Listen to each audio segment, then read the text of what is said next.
दिल्ली के श्रद्धा कांड के बाद एक विभत्स घटना झारखंड के साहिबगंज जिला में हुई, इस पर आपका क्या कहना है? देखिए, आपने जैसा बोला कि दिल्ली के श्रद्धा कांड के बाद सबसे विभत्स घटना अगर घटी है तो संथाल परगना के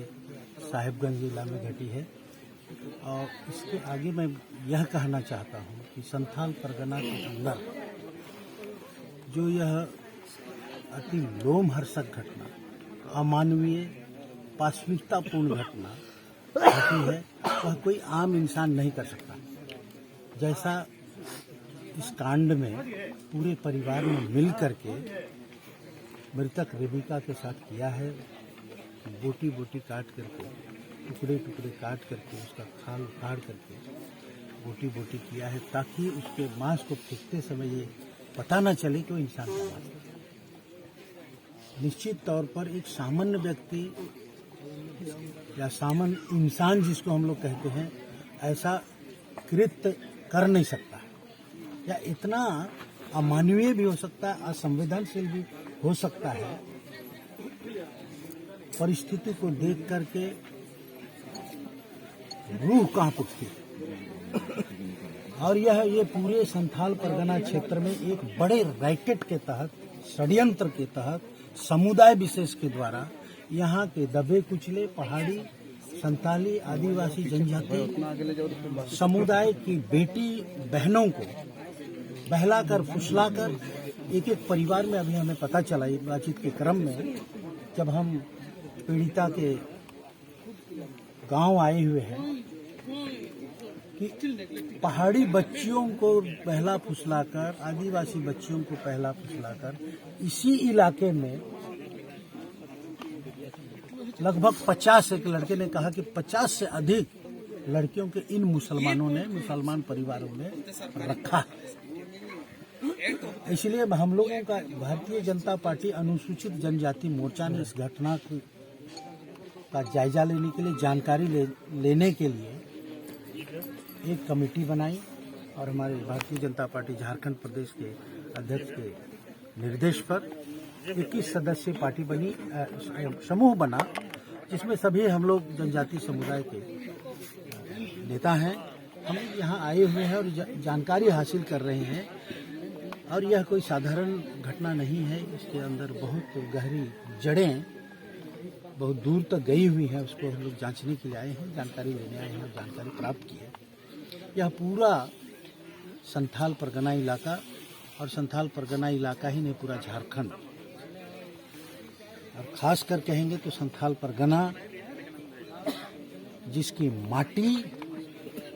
रोटी और बेटी, ये 3 विषय है जो खतरे में है। और माटी पर भी कब्जा, मतलब जमीन पर कब्जा, और माटी पर कब्जे के लिए हमारी बेटियों पर कब्जा करके उनके माध्यम से कब्जा, क्योंकि यहाँ एसपीटी के एक्ट के अंतर्गत कोई भी जमीन सीधे कोई ले नहीं सकता। इसलिए हमारे समुदाय की बहनों को, बेटियों को एक तरह से साधन बना करके उस माटी को लूटने के लिए, और हमारे जनजातियों के उस माटी से जो रोटी मिलता है, उसके जीवन यापन का साधन है, उस रोटी को लूटने के लिए, और हमारी माँ बहनों का जो इज्जत है, बेटियां, उसकी इज्जत आबरू को लूटने के लिए पूरा षड्यंत्र बनाया हुआ है। और उन सब चीज़ों की जांच हो रही है। और आने वाले समय में हम भारतीय जनता पार्टी और अनुसूचित जनजाति मोर्चा, जिसका मूल कार्य ही है, सरकार कहती है कि बीजेपी आदिवासियों के ऊपर हो रहे अत्याचार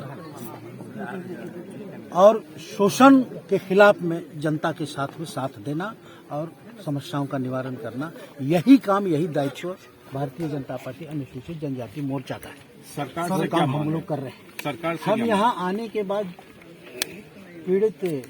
पीड़िता के माँ, पिताजी, उसके बहन, उनसे हम लोग मिले और बातचीत किए, और हम लोगों ने कई चीज़ों को जानकारी हासिल किया, जो सामान्य तौर पर इस प्रकार की घटना घटने के बाद में प्रशासन तंत्र और सरकार के द्वारा किया जाता है। सर, एक सवाल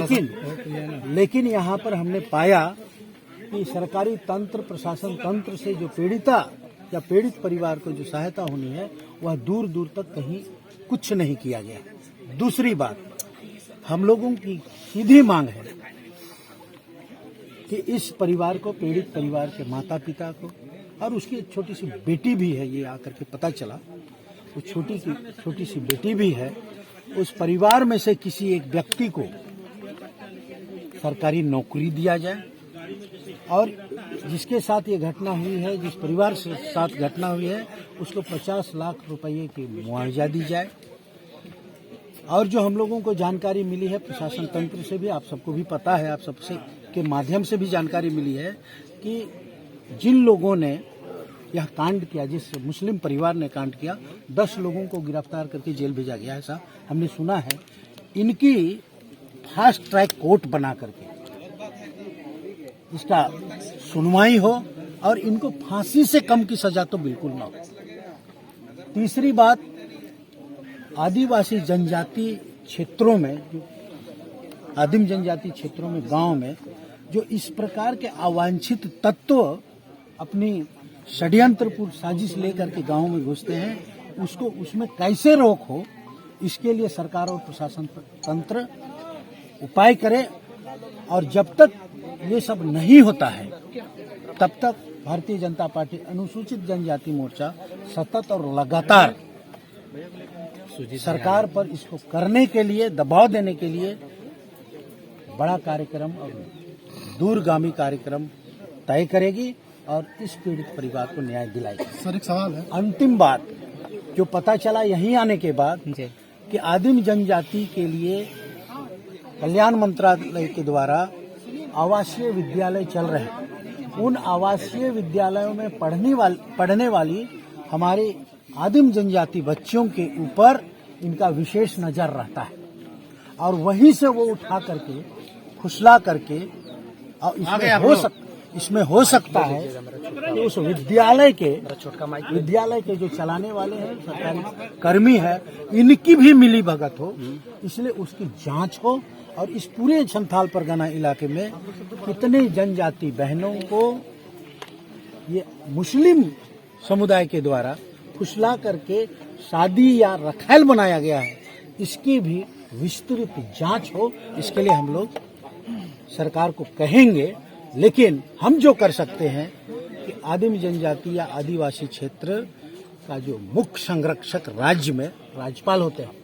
हम लोग लौट करके जो भी रिपोर्ट हम तैयार कर रहे हैं या आप सबसे जो भी मांग के लिए हमने सरकार से हमें मांगना है, उसके संबंध में भी हम लोग राज्यपाल से मिलकर के ज्ञापन देते हुए हम मांग करेंगे कि आदिवासी और आदिवासी क्षेत्र, आदिम जाति, आदिम जनजाति क्षेत्र के अभिभावक के होने के नाते सरकार के द्वारा कुछ भी नहीं किया जा रहा है, उस पर हस्तक्षेप किया जाए। मैं अंतिम बात जो कहना चाहता हूँ, यह सरकार हेमंत सोरेन की सरकार,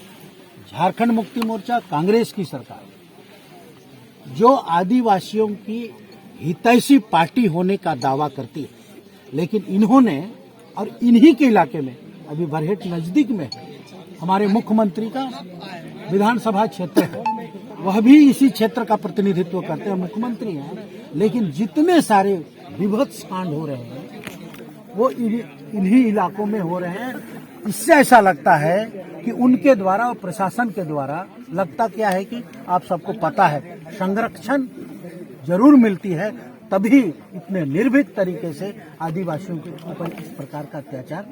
करने में इस समुदाय के द्वारा या अपराधी तत्वों के द्वारा किसी तरह की कोई कोताही नहीं की जा रही है। मतलब निर्भीक होकर के अत्याचार कर रहे हैं, कोई किसी को पूछने वाला नहीं। लेकिन आने वाले समय में अब यह नहीं चलेगा और भारतीय जनता पार्टी अनुसूचित जनजाति मोर्चा इस परिस्थिति को बदलने के लिए किसी भी हद तक जाने के लिए निर्णय कर रही है, योजना बन रही है। सर, स्वास्थ्य विभाग का बहुत चिंता का विषय है सर, इस इलाके में, दुर्गम जंगलों में, इसके लेकर बीजेपी क्या कर रही है सर? बीजेपी सरकार में नहीं है। पिछले बार हम सरकार में आए थे, सरकार में थे तो आप लोग देख रहे हैं गांव-गांव में सड़कें, पुल पुलिया बने हैं। सर, स्वास्थ्य विभाग की बात कर रहा हूँ सर। सर, देश में इस प्रकार की समस्याएं बढ़ रही है। जिक्र किया आपने अभी सर, उस अवांछित तत्व के संपर्क में आदिवासी लड़कियां या फिर पहाड़िया जनजाति की लड़कियां कैसे संपर्क में आती है, क्या कारण है सर उसका? कारण जो मुझे समझ में आता है, कि गरीबी एक अपने आप में बहुत बड़ा कारण होता है, उसका दुरुपयोग लोग करते हैं और गरीबी परिस्थिति का वो कैश करते हैं अपने हित को साधने में। और जो बिरसा आवास जो आदिम जनजाति समुदाय को ही देना है, सरकार की योजना है, उस योजना को क्रियान्वयन करने के लिए जब वो गांव में आते हैं तो इसी समुदाय के लोग एजेंट के रूप में आते हैं और ये संपर्क बढ़ता है और वो अपनी योजना को एक साथ एक बिरसा आवास का भी पैसा कमाना, दूसरा उनकी बहू बेटियों को भी जांचते हुए अपने उसका जो जमीन है, किसका जमीन कितना है और किसको हम फंसाएंगे कि बेटी को लेकर के परिवार को विश्वास में लेकर के हम उस जमीन पर कब्जा कर पाए। इसलिए मैंने कहा माटी, रोटी और बेटी पर गंभीर खतरा है और इसको बचाने के लिए हम लोग अनुसूचित जनजाति मोर्चा, भारतीय जनता पार्टी और पूरा संगठन किसी भी हद तक जाने के लिए हम लोगों ने तय किया है, एक बड़ी योजना बनाई।